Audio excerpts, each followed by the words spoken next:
Order! Order! You are an incorrigible delinquent at times. Behave yourself, man!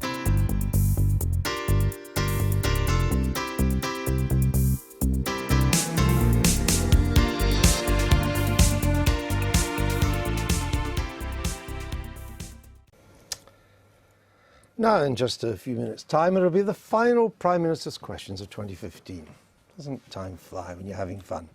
Don't panic if you don't feel up to political speed. Maybe you've been aboard the space station for the past 12 months and have only just landed back on good old planet Earth. It's a special treat. Our Joko has the... I can do that. Daily Politics Review of the Year. I like that introduction. Thank you. Thank you. Well, it's the most sought-after stocking filler of the season, the Daily Politics Review of 2015. Remember January? David Cameron and Nick Clegg were still running the country together, but revving up for an election battle. The polls pointed towards a hung parliament, but they were completely wrong. It was the Conservatives who emerged with the overall majority no one expected. Labour lost over 20 seats. The Lib Dems were reduced to a rump of just 8 MPs. Nicola Sturgeon's Tartan army conquered Scotland. Ed Miliband, Nick Clegg and Nigel Farage all resigned, although the UKIP leader later unresigned. And the surprises kept coming after the election, as backbench outsider Jeremy Corbyn swept to victory in the Labour leadership election. And since then, the government has made some big decisions. They decided to bomb Syria. They decided not to make a decision on expanding Heathrow Airport. And it's been a year of EU headaches for David Cameron as he's struggled to renegotiate Britain's relationship with the European Union. He's off to Brussels tomorrow for the final European Council meeting of 2015. Andrew. Thanks, Joko. Let's talk Europe, since there's a big summit meeting coming up tomorrow. Samjima, clarify for us, what is the status of the government demand that there should be a 4-year curb on in-work benefits for migrants? Where are we with that? It is still very much a demand. It is still very much on the table for negotiation. The Prime Minister is at a meeting tomorrow in Brussels to talk about this, but that's not going to be the final showdown, as it were. There is another meeting in February. I know that. So it is still very much, contrary to rumours, very much on the agenda, as the Prime Minister said in his letter to Donald Tusk only in November, that using this as a way to curb migration is very much a key part of our renegotiation plan. And if, as looks likely, you don't get that, because Poland has said that it won't go along with it, as have others, but Poland in particular, what will you do? Well, let's be clear what that we were asking for. We were asking for 4 years before migrants are entitled to benefits. We think that is ambitious and realistic. I understand, but if you don't get that, what would you do? I am quite confident that in the spirit of all negotiations, Poland has said no, but we haven't finished the negotiations yet. We haven't finished the negotiations yet. But if Poland says no, as do others, it's not just Poland, but if Poland says no, you don't get it. So do you say, right, that's a deal breaker, or do you fall back to something else? Well, as it has been said this morning, that there's going to be no taboo subject at the meeting tomorrow.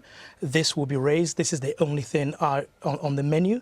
I am confident that the Prime Minister will be able to deliver an outcome. But if he doesn't, what's the fallback? I think, well, the big thing is for all of us, MPs and the public, at the end of this, there will be an in-out referendum on which we can make up our minds. I understand all that. You're just playing for time. Let's get back to the question. If you do not get the 4-year curb, what's a fallback position? What would be acceptable?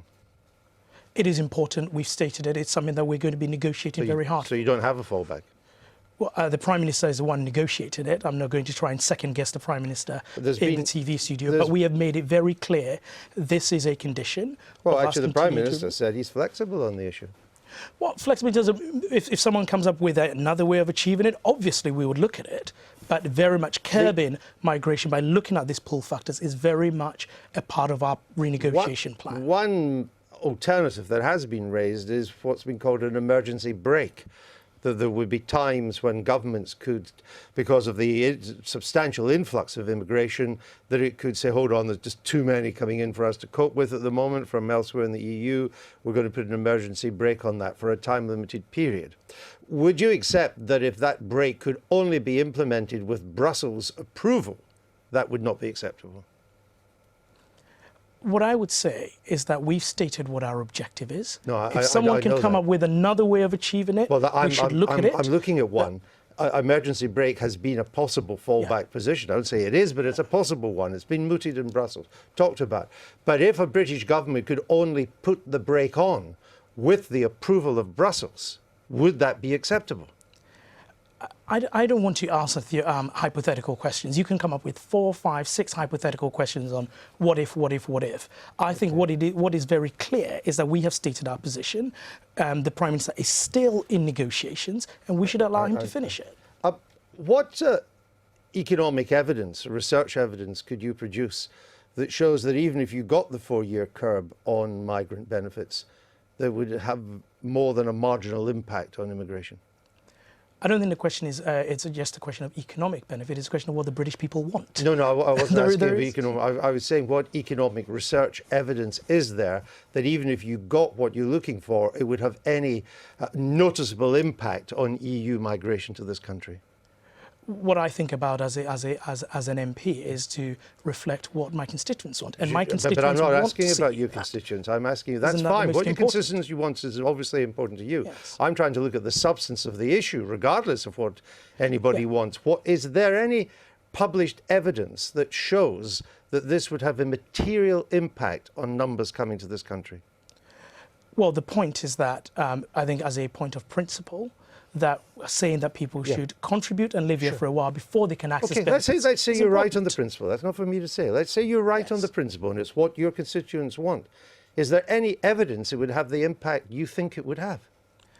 I think attacking the pull factors is something we should be looking to do if the British public want that. And I think this is not about arguing the toss between economists. This is about going into a negotiation and reflecting what the British people want in terms of a reformed European Union. Let's just get this right.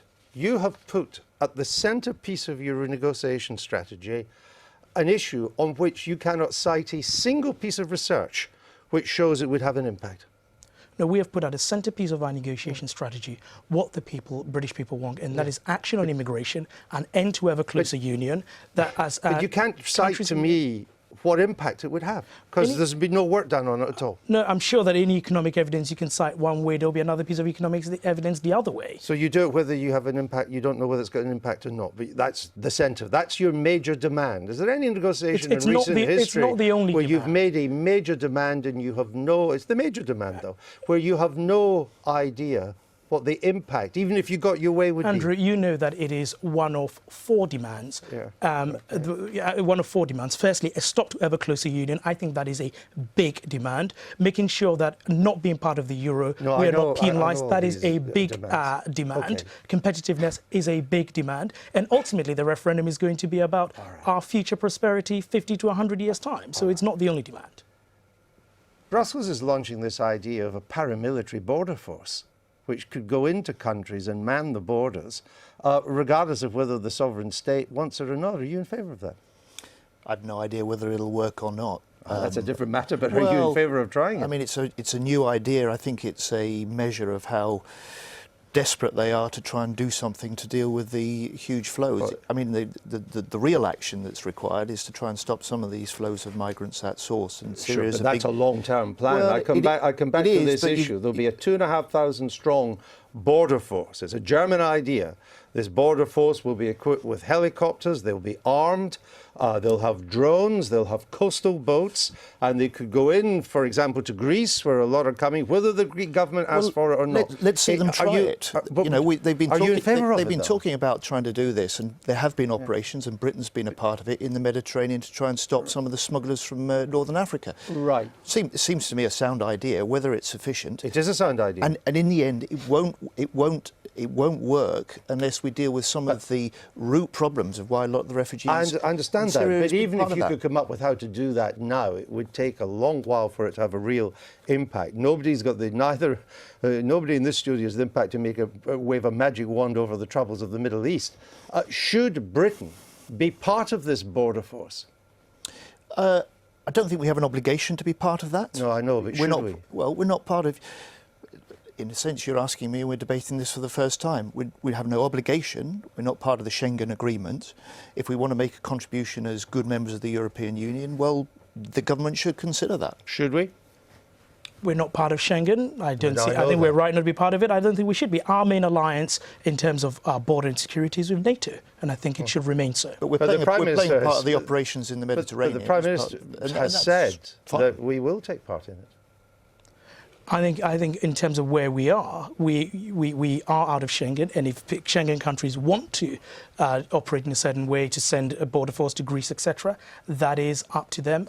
Our main, in terms of our security and our borders, it sits with NATO in terms of our security, and we have more control over our borders. I think that should remain so. In a way, Thank you. Andrew, forgive me, this is all detail. The really serious thing is that we're in a mess over the negotiations. It's about managing the conflicts in no your sign that party. there's a mess. And at the That moment, may the be true, but- leadership, There's no sign of the there's a argument mess. for Britain's place in Europe is going by default. All right. It should be led by David Cameron, and he's not doing it. Very well. We'll have to leave it there. We've spent a fair time on it.